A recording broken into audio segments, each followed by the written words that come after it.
So welcome to the first Digital Humanities 2016, and I have to introduce you Emiliano Giovannetti and also Angelo Mario Del Grosso.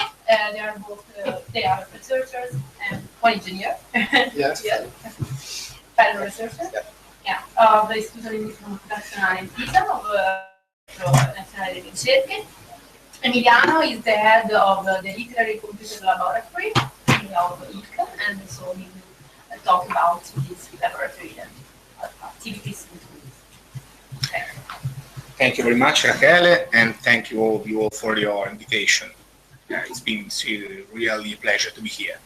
So, as Rachele said, I'm Emiliano Giovannetti, and I'm going to introduce you just an overview of the activity out in our laboratory we call Literary Computing Lab.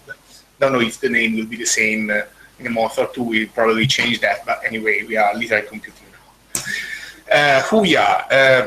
This is the team composing the laboratory. We are 8 people. I will briefly introduce each of us. Davide Albanesi is a computer scientist. He is our main programmer. He's got experience, industrial experience, so he's the leading programmer, and he's carrying out most of the development of the Progetto Talmud that we'll see afterwards. Then there is Andrea Bellandi, PhD.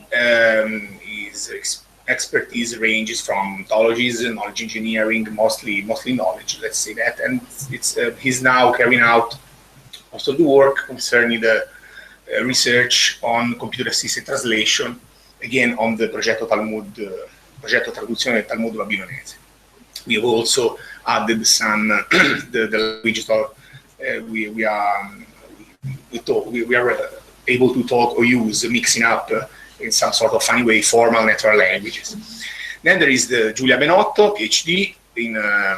She's the only digital humanist. She's the cyborg of the group, half woman, half machine. And we exploited her last work, her PhD thesis on distributional semantics for semantic relation extraction on some experiments we've carried out on stylometry, and we'll see that in a moment.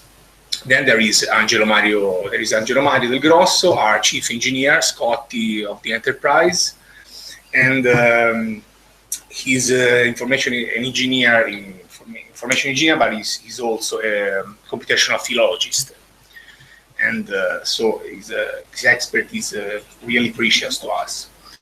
It's me. I'm a jack of all trades, but unfortunately master of none. I'm leading now this laboratory, and I hope to be able to, first of all, keep on the presentation. What should I do now? What happened?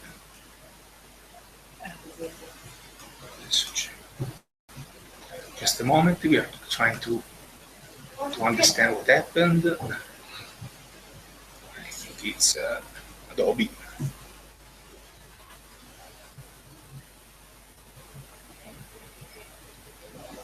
Never seen anything similar.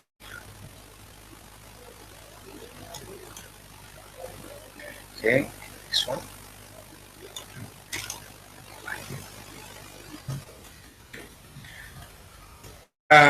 Then there is Simone Marchi, my colleague, a researcher, computer scientist, and together with me, he's got a permanent position. Unfortunately, 6 of 8 have just temporary positions, so we are trying to turn these or some of these orange bullets in green bullets as soon as possible. I hope.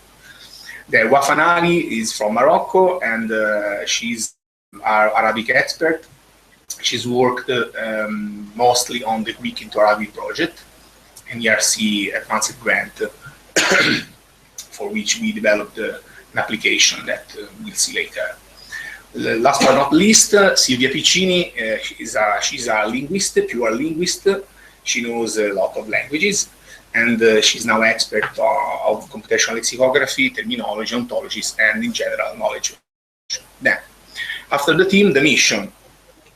We basically apply computational linguistics and knowledge engineering to humanistic texts. We have 3 main aims: pure research, to define new models and algorithms, applied research to develop tools and applications, and of course to look for fundings to keep on existing, as always, more or less. So what is our research? I divided the research we are carrying out in the macro areas. So we are working on what we call text, context, intertext, and software engineering as a sort of field covering all the others in some way from the software point of view.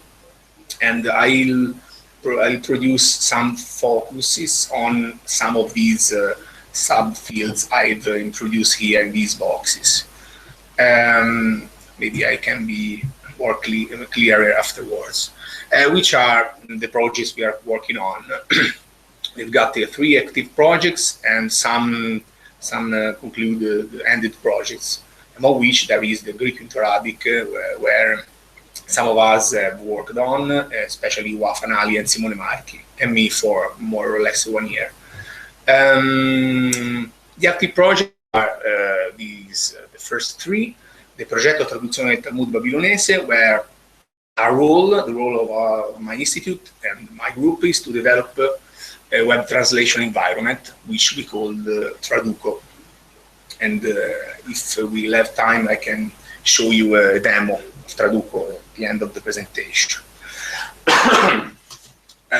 The other project, active project, is Clavius on the Web. It is funded by Registro.it.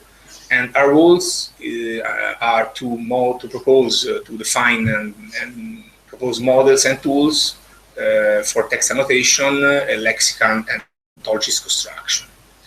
The last project, it's not a funded project, but it's some sort of internal project. It's Project Omega.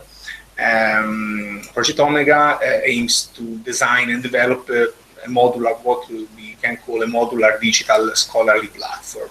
So something that it's like, as we'll see later, some sort of CMS in the field of DH, software developing the DH. So let's start from the first macro area, which is text. First of all, we are particularly interested in the text annotation and what we call multi-layered annotation. So the aim is to explicit the various textual layers. And before introducing an example, I wrote definitions that anyway they are in progress. So of course you are free and invited to critique them. So we consider a textual source every object presenting at least one grapheme, which has been either digitized or scanned as image. So, for example, a page from a book is a textual source, or an image from inscribed pottery is a textual source, and so on. I put some examples from work we published on Dante. For example, a textual corpus can be the whole corpus of Dante's writings, or a textual corpus can be specific textual source. It can be a specific section or unit or book of a given corpus, for example, Inferno. Or a textual source can be simply a passage from a certain book, so just a paragraph. What is a layer? We define a layer as a specific set of features embedded in a given textual source. And a layer can be explicated through manually or through analysis and automatic tools. Every source embeds, of course, embeds a set of basic layers. So every text, let's say,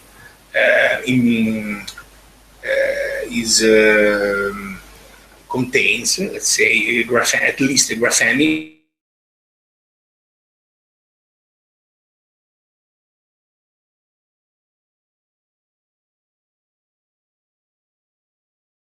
to explicate or wants to annotate on that specific text.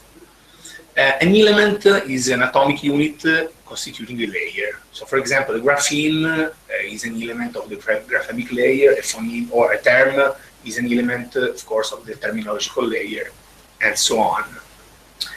Lastly, the annotation, of course, is the process of identifying elements inside the text. So it can be, of course, conducted manually by an expert, by a scholar user of an application, or by automatic tools.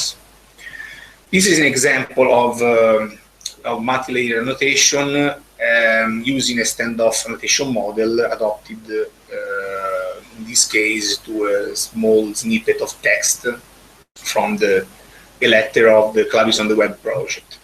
In this case, we divided these two areas as the structure to represent the hierarchy of the structure of text, and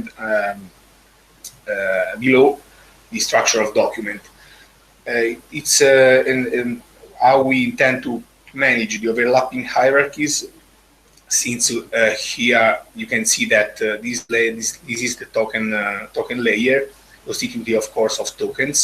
Each token, following the standoff annotation model, is identified by a locus with a start and an end, so a start at the granularity of characters. So occupationibus will be a token that had a start starting from this character and ending from this character. The definition, the range is defined by locus. And the terminological layer will be constituted by terms, and each term will be defined by a set of tokens. So in this case, the granularity is not the character, but the token. So each term will have a start token and an end token. In this case, linea di nostrati is a term, a mathematical term. Top the token layer, there is the sentence layer, in this case, of course, using the granularity of tokens. So each sentence, textual sentence, will have a beginning token and an ending token. In the meantime, we can annotate, we can define which is the structure of document. So not the text, but the document. Of course, the document will manage in a document. Have to manage, for example, the rows, lines of the document. And in this case, this line, it is very small, but this line is represented by starting from the token, from the secunda token, and ending to the dino token or character. It depends on the granularity we can choose in the document. In this case, where it can be quite difficult to represent this double hierarchy, textual and document hierarchy, for example, in a line markup language such as DI, we chose to adopt a standoff annotation model. Again, always concerning the text macro area, we are working on more classic, especially work for the Greek into Arabic in a more classic task, which is the management of indexes and concordances.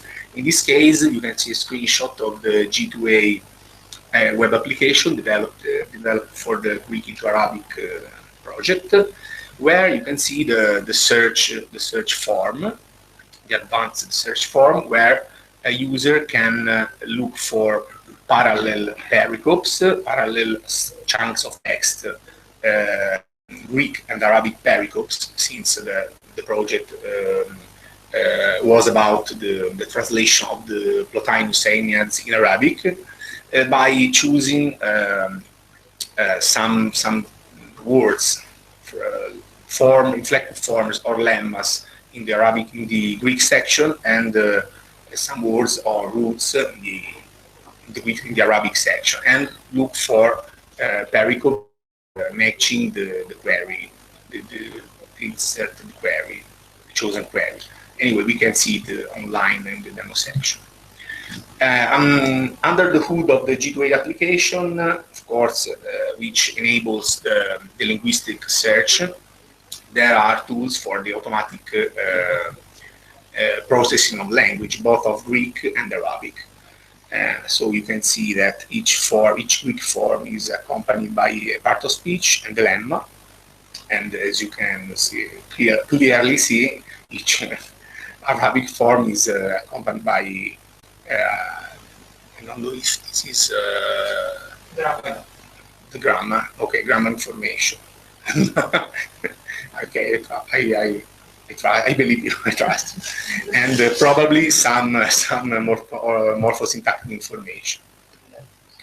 Of course, Wafanali corrected that manually.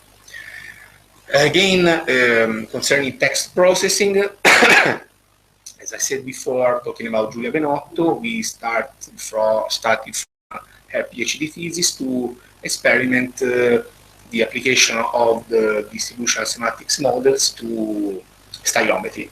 We are quite noobs in stylometry, so please forgive me if I say something too naive. Anyway, we wanted to try if there was the chance of finding if distribution of words could imply, could be used to study a style of an author. So to do that, we analyzed the selection of prose text by Giacomo Leopardi to identify if in the corpus appear pairs of words having we can say abnormal distribution with respect to general text. I try to explain better. So we took a portion of the Italian Wikipedia as our general text of reference. We took our Leopardi corpus, and post-tagged both of them, and then we applied our distributional semantics algorithm to find all the related words, so that those pairs of words having some sort of distributional relatedness, related of course on the basis of the cosine of the respective vectors. In this case, we found some interesting examples. For example, the adjectives interno and esterno appear to have very different cosine measure inside Leopardi corpus with respect to their cosine values inside the Wikipedia. Use of Leopardi of the two words interno and esterno, their distribution in his works appear to be quite different from the standard language. Of course, we talk about Wikipedia, which is modern Italian, and Leopardi probably wrote in a quite different way. But from the example, from the chunks of text we put here, we can see that his use of these two words, esterno and interno, and the relative inflected forms is quite different from the standard use of these two adjectives in a general text. And we published this work to a ILC conference, and they say that it's worth trying to do more experiments to see if there are clues, real clues on the style of an author that can emerge from the application of distributional semantics. How could you get the pair interno externo? So by chance you observed that externo had a different distribution, interno as well, and then you said, so we consider them a pair. The fact that they are a pair, one the antonym more or less of the other, emerged from your... No, we just took filtered out the related words having a cosine measure under a certain threshold, and so we left in the two corpora just the related words having a strong cosine value, so representing related words. You know. So and you were looking for pairs? Yes, okay. Related word pairs. Interno and externo appear to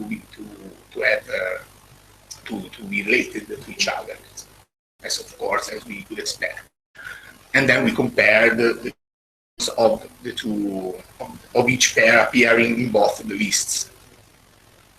A similar experiment, always on stylometry, was conducted after the first one, and in this case, our purpose was to look for the presence of stylistic cues, again conveyed by distributional words in the text.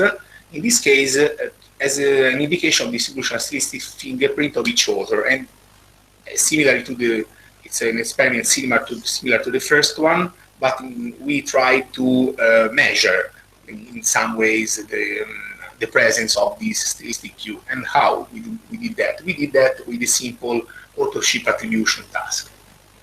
What we did, we took these 6 authors belonging to the Verismo literary movement, Capuana, De Roberto, Pirandello, Svevo, Tozzi, and Verga. We took some of their works, and we constructed 6 reference corpora and 6 test corpora, randomly splitting in 80-20 percentage. So the 80% of the corpora of each author was taken as reference, and the 20% as a test corpora.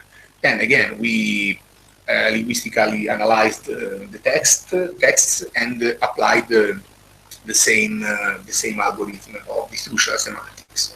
In this case, we tried to apply a classification algorithm to see if the distributional semantics measures could be used in some ways, could provide an indication of the style of each author. So each word pair of each test list was searched in each reference list, in each of these reference lists. And the classification algorithm incremented by 1 the score of each author when the list, one of the reference lists contained the searched test. So, for example, if the first list contained interno esterno with a certain cosine measure, for interno and externo inside each of the reference lists, and took the pair with the measure, with having the measure cosine value. So, and in this case, all the lists, we filtered out all the lists in a way that both the test lists and the reference lists contained the same vocabulary. So to avoid the lexicon bias, see, for example, if Svevo contained the application of distributional semantics to the Svevo corpus highlighted a certain word pairs, but it did not appear in the other references, in the other lists, we took them out. So to avoid that, the classification algorithm considered simply the presence of a certain lexicon used by an author. So it's a bit confusing to explain. Anyway, the algorithm appears to work in the sense that 1,884 of the word pairs belonging to that we knew belonged to Capuana, so extracted from the corpus of Capuana, were classified as appearing inside the reference list of Capuana. Each of the author was correctly classified. So the distribution of words appears to be different in each author. So the use of distribution of words appears to be a stylistic cue. It would be used in some way for example, as a novel feature for authorship attribution task. Sorry, not very clear to me how you get the list. The list of word pairs. Yes. Applying the distribution algorithm, we use the distributional hypothesis. So if we constructed a metric where all the words appeared with a certain measure with all the others. So basically, every word pairs extracted from the algorithm and the relative cosine measure represent the relatedness of the two words, since the two vectors representing the two words have a cosine value, have a great cosine value. And in this case, we also use a threshold. Of course, as soon as you run the algorithm, you obtain thousands of word pairs. But of course, they can be ranked on the basis of the cosine, and in this case, we fix the threshold and throw away all the word pairs below that threshold. And of course, you can obtain the most semantically related word pairs of each author. Anyway, we can detail that better afterwards.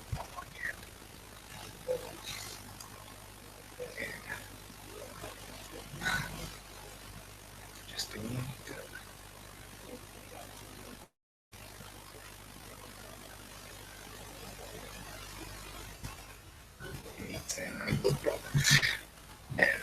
So these are experiments, not nothing extraordinary. We began to conduct on segment.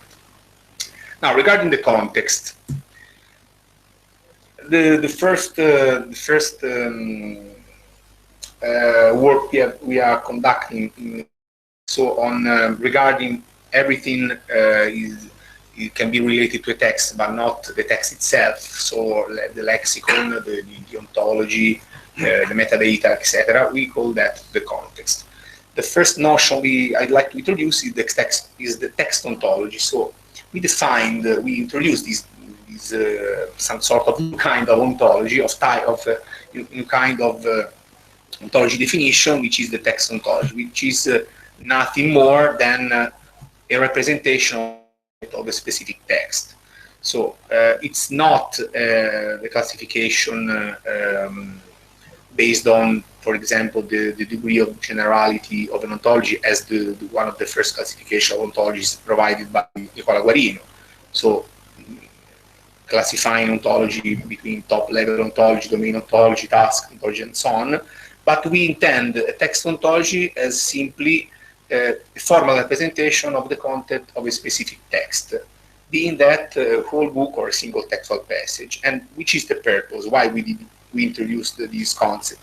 Because we want to provide a way of semantically access the text, having some sort of formal representation of its content. It's nothing new, but it's simply a definition of what we intend as the representation of the textual content. For example, the nature of the text ontology is strongly related to the text it is built from. So if I take a manual of orthopedics, for example, the relative text ontology will be a domain ontology in orthopedics. Or if I take a book such as the Manual of Diagnosis and Therapy, General Medicine, and I construct manually or automatically, it's not important, the relative ontology representing its content, I will obtain some sort of task ontology on diagnosis and therapy and so on. So it's nothing new, but it's just a definition to start from. Of course, we are particularly interested in text ontology representing the content of humanistic texts. I started to construct an example starting from a single passage from The Lord of the Rings, the Italian edition of The Lord of the Rings. And here is a simple sentence taken from the book. Of course, I wanted to construct a representation of the content of this chunk of text, which are the steps to obtain the text ontology, the classic steps that are used, for example, in a typical ontology learning task or manual ontology construction. So the text must be split into tokens. The key phrases inside the tokens must be in some way detected or annotated. Some of these key phrases must be classified as terms, depending on the domain of a certain domain or reference. And lastly, the structure of the concept related to the terms representing the meaning of the terms must be organized in a text ontology. So I try to sketch an example starting from the chunk of text taken from The Lord of the Rings. Let me try to see if I can zoom in some ways. Maybe in this way. So I have, which is defined, it's not the... There is this okay, class. Questo si potrebbe togliere, non è questo. Un secondo.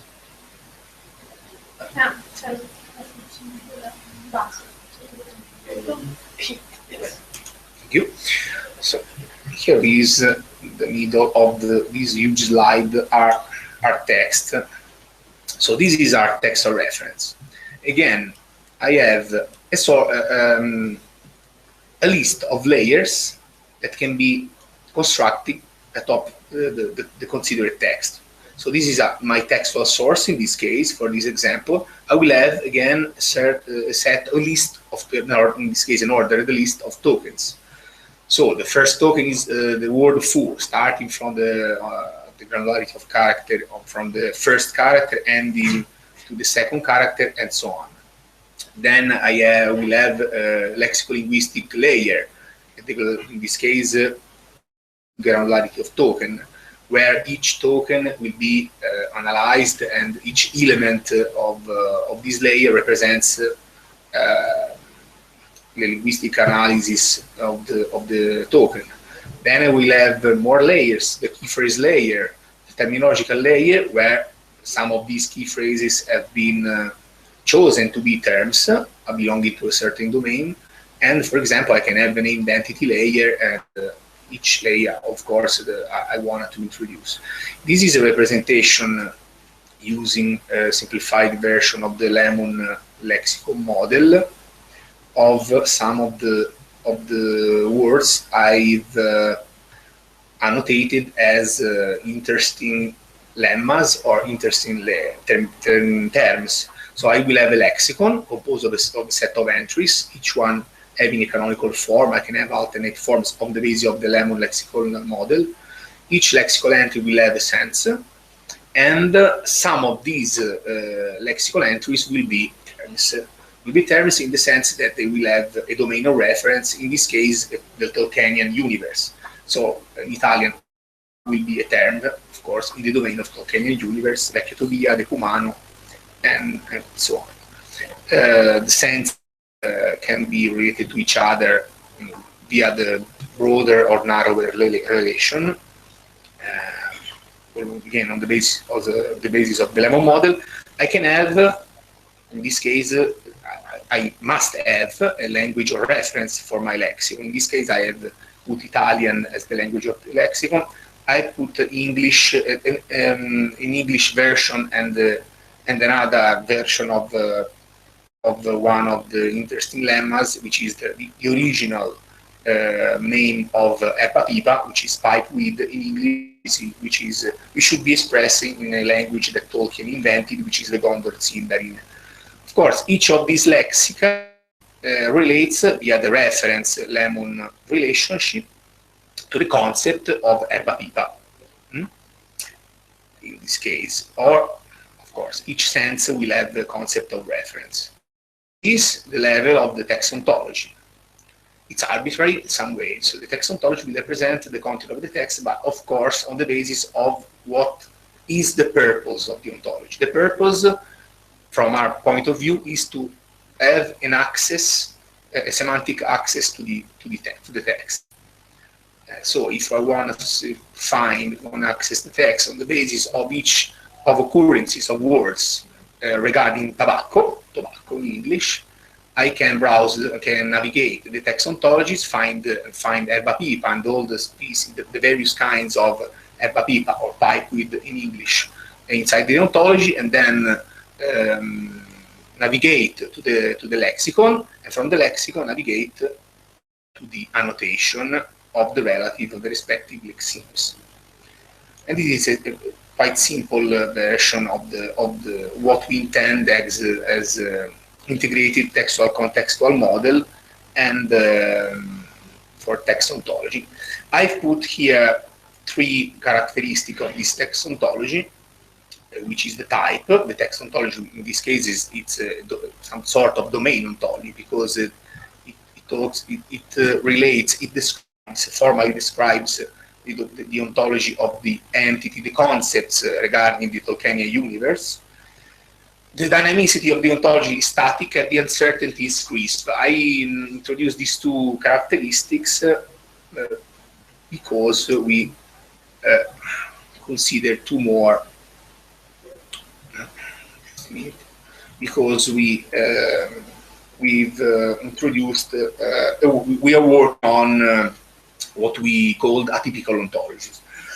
So ontologies are usually static, crisp, and represent a shared and explicit conceptualization of a language, a domain, etc. It's a definition of ontology. Usually an ontology is a domain ontology describing some sort of domain.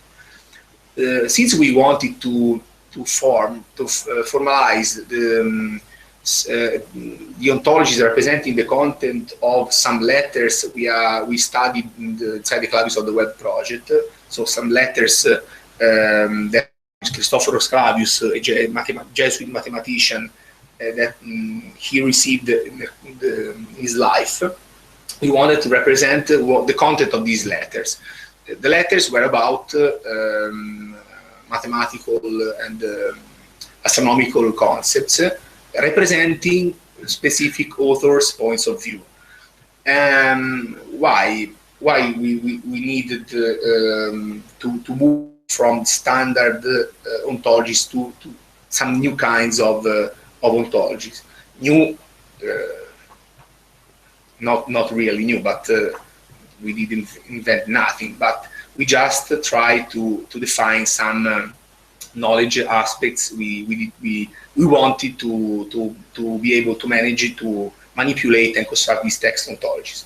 In some more details, there are basically at least 4 different knowledge aspects we analyzed, which is first of all the difference between explicit and implicit knowledge.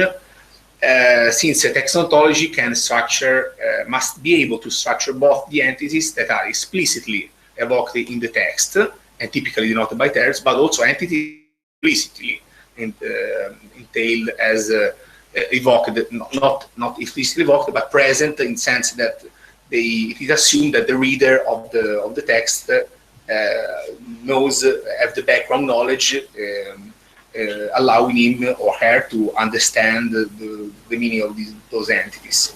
So explicit versus implicit knowledge is this first knowledge aspect. The second one is the shared versus individual knowledge. As I said before, different authors, in the case of letters, the writers of letters to Christoforos Clavius, can share some aspects of a certain domain. However, a text ontology must be able to formally structure the author's own conceptualization of the world. So typically, an ontology is a shared conceptualization, but if I want to represent an ontology, a text ontology, related to a text where a specific person represents his point of view, I have to take into account that it's an individual knowledge. It's not necessarily a shared knowledge. Again, an author can have a certain knowledge about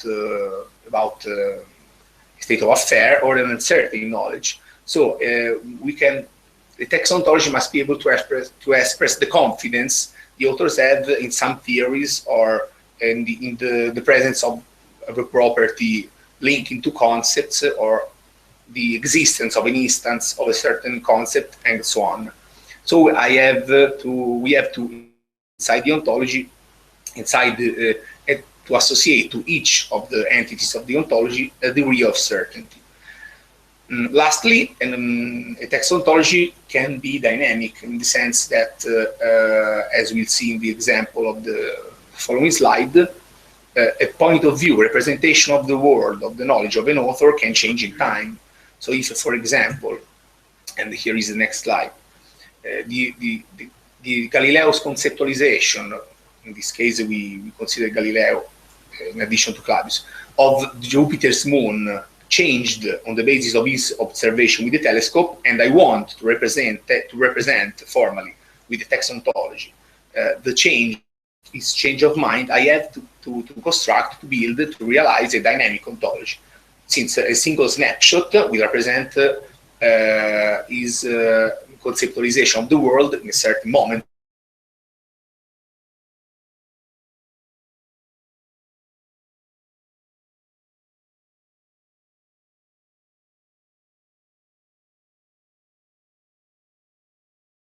Light, white dots he saw in the sky can change. I can show directly some experiments we conducted with the help of our colleagues from IIT Institute. And in this case, we just focused on the dynamic aspect of the text ontology. We depicted three different states in which Galileo observed the Jupiter's moon and described them by the Sibelius Nuncius in this case. So as we can see, in the first observation, he saw three stars, and which we call here Galilean moon as a concept. And in the beginning, he thought that they were fixed stars. Then, after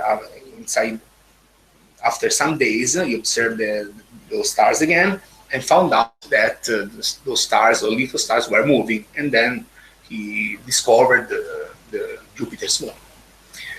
In this case, the text ontologies must be dynamic. So this is an example of what we are working on in this case, on dynamicity of our ontologies, of text ontologies. Moving to the end, the context is basically at the moment what we are working on about the relation between lexica, terminologies, and ontologies, or text ontologies as we call them. The concept intertextuality, we are mainly working on translation. In this case, what we are seeing now is a snapshot, a screenshot of the main interface of the Traduco system. The Traduco system has been developed within the project Traduzione Talmud Babilonese project, this project, and it is a web-based collaborative and application.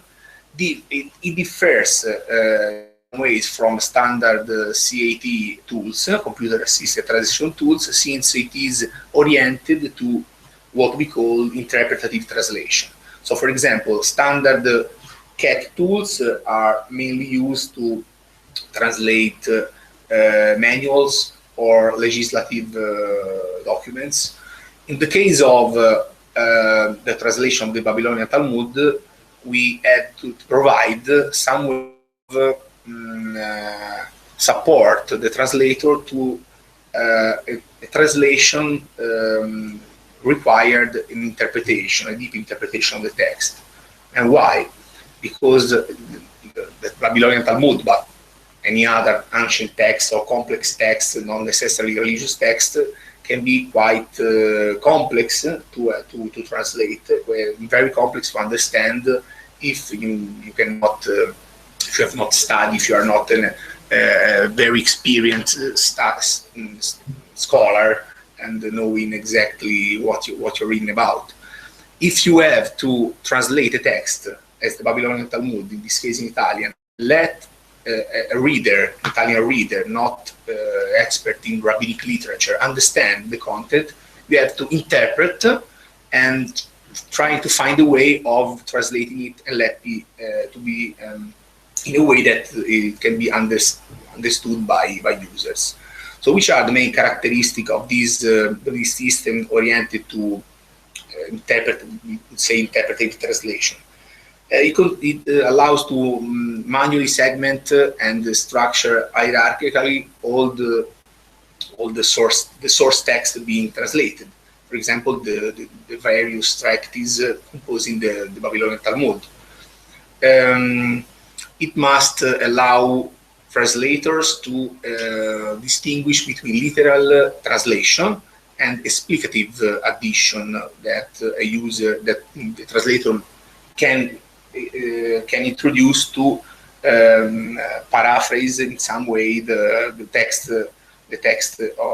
source text to render it intelligible to a modern reader, and we will see that in action afterwards.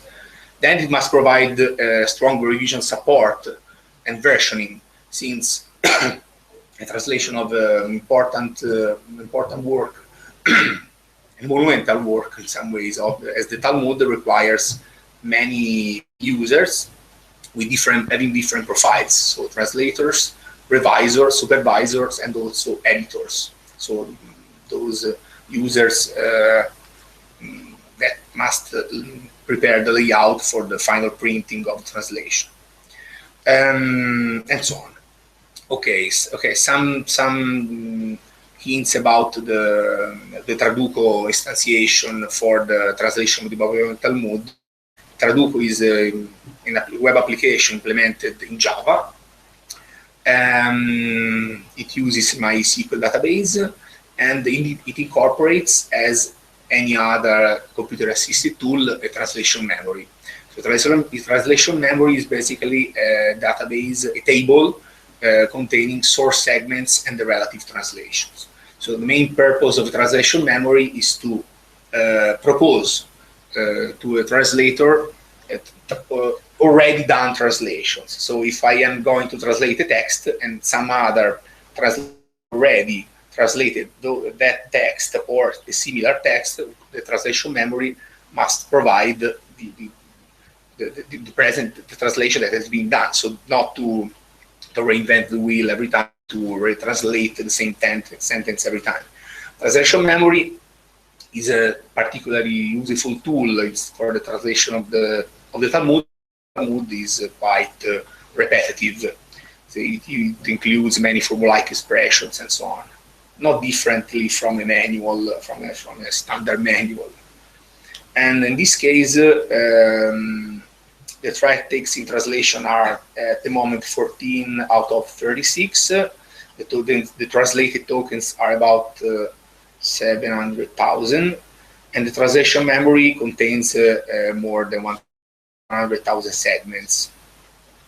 And there are 82 registered users and so on. And this graph is quite interesting. It the redundancy of the translation memory of this resource. And to make the story short, see this graph, you can see that this line is just below the 50, this value, which is 50. What does that mean? It means that at 36 months of project, one time, 50% of the time, a translator attempts to translate a text, the translation memory provides an existing translation. So one of two times, the translation memory contains the translation that is being done. So more or less, the translation memory allows to save half of the time of the translation. Just one question. Yeah. So the idea is not if you have these 82 translators who are working or users. I don't know how many of them are translators. Really. It's not that you assign one bit of text to one translator and then say, okay, that's done, and assign the next bit to the next translator. But you have a redundancy also at the level. So people are actually all working on the same bits of text. No, they are working. Are they? Yeah. So the point there is that if the translation has already been performed, then that means that in some other part of the text which has already been translated, a similar a similar kind of phrase of a sentence, for example, has already been translated. So this is where the suggestion comes from. Yeah, where the translation memory suggests to the one who's working. Yeah, the suggestion can come from our own translation done on the more or less on the same chapter of the treatise, done from the translator himself, or by other translator done on other chapters of the same treatise or other chapter of other treatises. So it works basically for the lexical poorness of the Talmud. It's quite repetitive. There are many formulas also appearing in different treatises. We are parameterizing anyway the translation memory suggestions to let the translator choose if they can, for example, show if the translation memory system the suggestion to come just from his own. In the case he does not know to see other translations, but most of the time they want to see how other translators have translated the same portions of text, because it can be quite challenging, especially when on the Aramaic portion of the Talmud. And they will be able to choose to see translations, suggestion of translations that have already been revised by senior translators, just to have translators that are validating in some ways. The translator, can they see if the proposed translations comes along from is one of their own? Yes. Oh, yes. Yeah. I will let you see afterwards the real application, which is online. Always about the translation memory system, we are working on improving the way the translation memory system works and to increment the recall, basically. How we want to do that? Trying to inform the translation memory with linguistic information and semantic information. What does it mean? It could be useful to propose, for example, also suggestions, not on the basis of, for example, the minimum edit distance of the source target, but also on similar sentences differing, for example, with words differing, for example, on morphology. So it can be useful for me to have also translations where not all the words are the same, but they can differ. For example, they can be inflected forms of the same lemma. Of course, to do that, we have to linguistically analyze the target corpus, which is quite hard because it's in Aramaic and different kinds of Ancient Hebrew. So we will probably be able just to analyze the one idiom, which is the Mishnaic Hebrew, representing the Mishnah, which is the law of the Talmud, if I remember well, and then we will use the information to try to increment the recall of the proposed suggestions. What we are doing now, it's a language-independent approach, again based on distributional semantics. So we are trying to semantically inform the translation memory by ranking in different ways words that are semantic to others. So normally, if a phrase appearing in translation memory differs on one single word from the phrase I'm gonna translate, there is an edit distance of 1. If the different words are synonyms, for example, they are not, so they're completely different words. In this case, they are synonyms, so maybe that suggestion can be a bit more useful than another. In this case, we are working on this kind of semantic informing, and we saw that in literature, no one attempted to do that. So we will see how that works. Again, it's a bit late. Quickly about intertextuality. Just a few words about some words conducted with the Silvia Piccina and Guafanali conducted on the Greek into Arabic. As you can see here, in this case, the key terms of the Plotinus Enneads in the Greek into Arabic have been encoded in a computational lexicon and an ontology. In this case, each interesting philosophical term, such as, for example, the one, in this case, was inserted as a term, and each term was correlated to the relative concept. These are the properties that were introduced inside the ontology or reference, describing that particular concept. In this case, this is the concept, the one, related to this Greek term. And we used, basically used the protégé as the tool for constructing this term ontology. In this case, as you can see, Theos as the term, the simplified term. English term, of course, is God.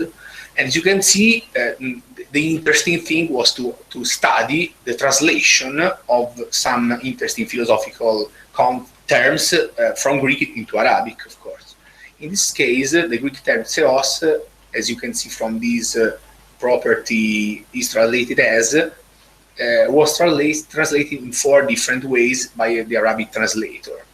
For example, Allah as representing the general God, definition of God, El Nur, a well, as a poetic term indicating God, this translating God, Allah, of course, the proper name of the Islamic God, and El Bari as the one of the 99 names of Allah, the Creator.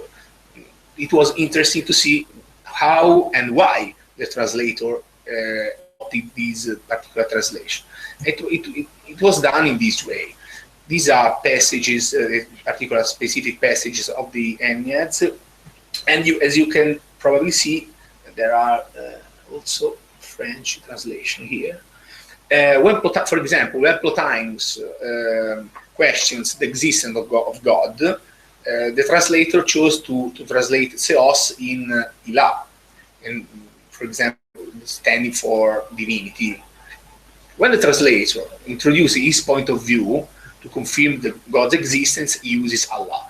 So, of course, I'm not an expert of this kind of text, but Silvia, Wafa, and also the Professor Cristina D'Ancona, which were the PI of the project, said that it can be very interesting to study how terms were translated and to understand why some specific translation were chosen.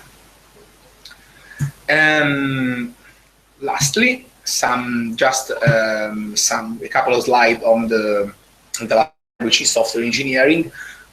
What we are trying to do to put together all these fields, research fields we are working on, is to build a platform, a software platform we call Omega, and in a modular, as a way of building up modules and components, each one providing service to the specific task.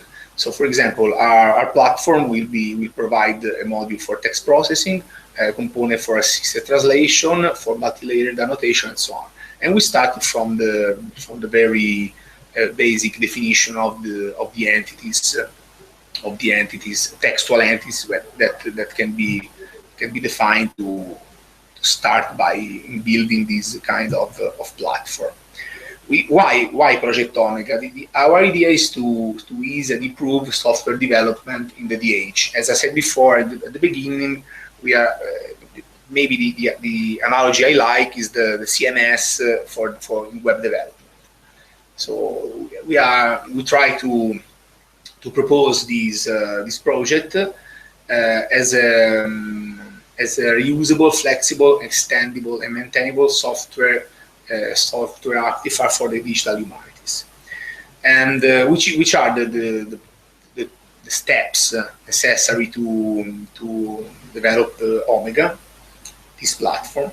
To define, of course, in part we've already done that, also on the basis of all the former projects we worked on, to define user requirements, so the real user requirements of scholars that needs to be understood to provide tools and software for the digital humanities, and adopting an agile, community-driven and domain-driven strategy. So using user stories, use cases, user scenarios, storyboards, and so on.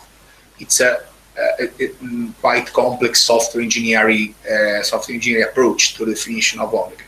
If you are curious, Angelo will be glad to answer all your questions. Then we have to define abstract data types with entities and behavior. So we have to define what is a text, a document, an annotation, a corpus, in the sense that we have to construct the software objects representing all these entities, and not just define that, of course, that we define. And we had to adopt, we chose to adopt standard design patterns to develop the tool, since design patterns can help in constructing complex software artifacts and platforms such as these, and so on. So it is a as I said at the beginning, an internal project, which is which will be mainly exploited inside the Clavius on the Web project, since the first step, the first phase of the Clavius on the Web project ended 1 year ago, and we are now refactoring all the tools, and we chose to make the big step. So instead of redoing yet another tool that could be thrown away probably when the project would have been ended, we try to refactor it from the very beginning, and to provide a way of also of involving the community, of course, the developers, mainly the developers in the DH community, to try to see if there are ways of work together and to obtain something useful.